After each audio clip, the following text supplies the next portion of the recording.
In this video, I'm going to present an argument as to why you should build your life around flow and how to build new flow strategies into your life. In case you didn't know, flow is another word for being in the zone, an optimal state of consciousness in which you perform at your best. So let's start with 3 anecdotes. Some decades ago, there was this guy in his early 60s in the US dying from cancer. The doctors gave him 3 months to live. It is expensive dying in the US, so he decided to move back to the island of Ikaria off the coast of Greece, where he was born, to live with his relatives on a vineyard up in the cool mountainside. His wife took care of him in bed but after about 3 months he was spending more time outside, helping on the vineyard, and over time he helped renovate the property for his extended family and build a social life in the local village. 20 years later, he decides to go back to the US to see the doctors to show them that he's still alive. But to his surprise, they'd all died.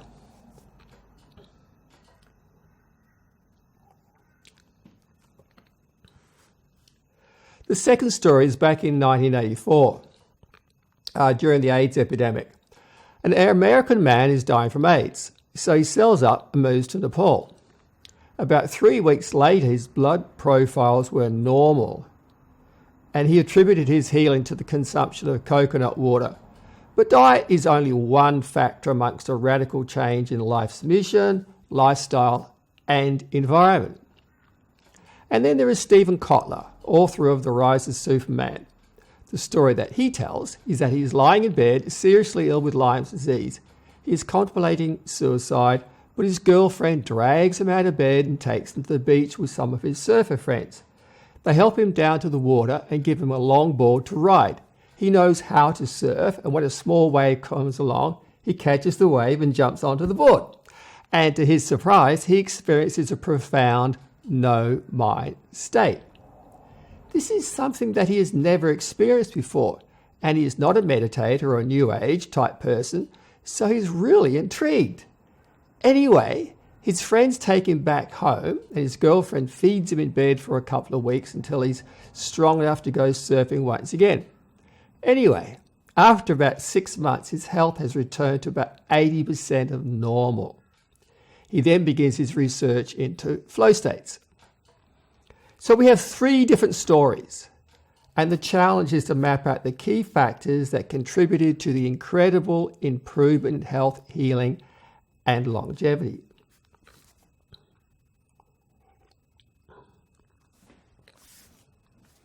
So from Roger Hamilton's perspective, your personality type is your genius.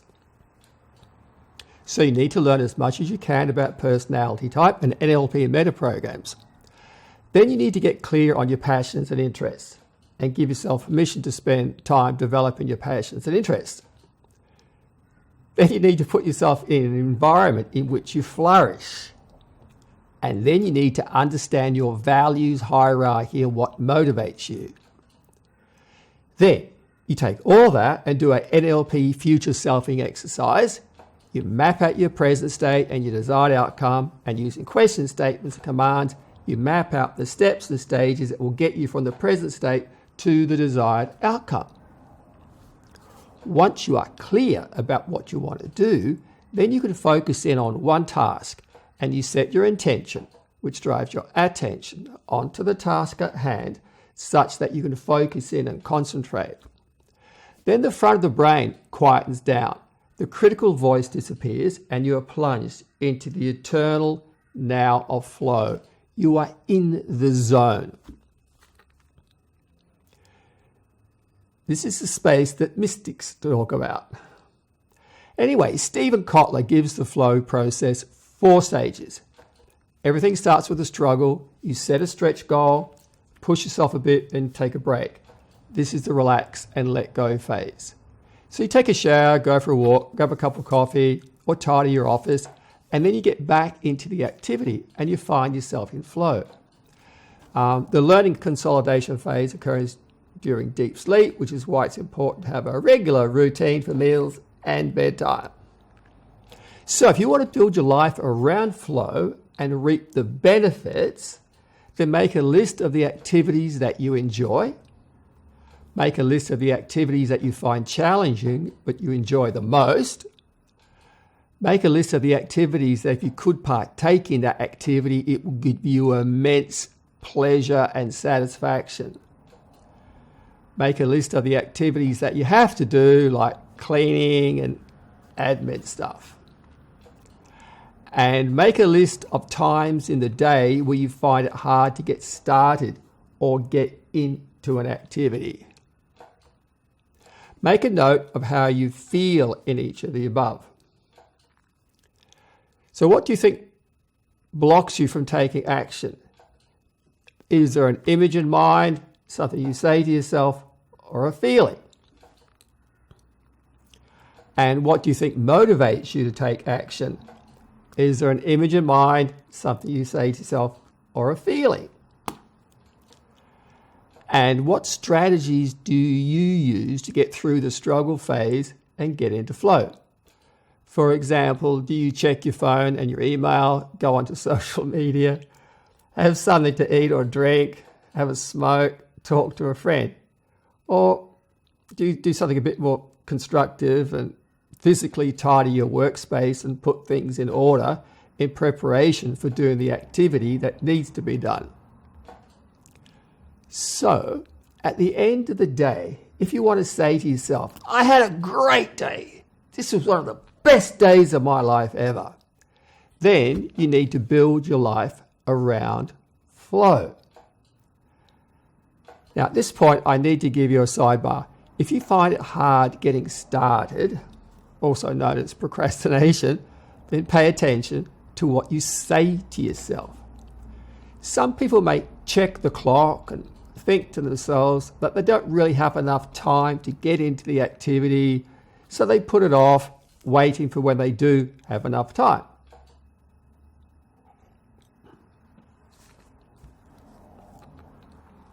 Others may hesitate because they need space, alone, free from people, phone calls and other distractions before they can fully immerse themselves into the activity. Others may hesitate because they feel they don't have the space and time to fully immerse themselves into the activity and produce a perfect result. And then there are others who need permission. They need to give themselves permission to start on the activity. That's why it's important to pay attention to the thoughts that you have in mind. Now, either way, the solution is to build the best environment that you can and just take action and do the best that you can. So you have your action list, you know what you should be doing, but the challenge may be getting started. So rather than wasting time with a stupid activity like checking Facebook, what I suggest you do is review the list that you wrote and choose any one activity from those lists, and then take immediate action and see where it takes you. What you should notice is that the activities that get you into flow relate to your personality type, your passions and interests, the environment in which you flourish, and your values. In other words, the activity has significant meaning, not necessarily important or necessary, but meaningful to you. Now, there are a number of key moments in the day when you may have to kickstart flow. For example, when you get out of bed, after breakfast, after lunch, after dinner. And depending on your job, it could be after completing an activity and you have to start a new activity. So the answer is to engineer strategies that help you to focus in on an activity such that you get into flow. And then you can piggyback that and start work on a task that needs to be completed. The more time you spend in flow, then the stronger the immune system, and the more you will be able to deal with the challenges that life presents to you. And trust me on this one, The next decade is going to bring a lot of challenges for us all. So do your bit. Build your life around flow and teach others how to build their lives around flow.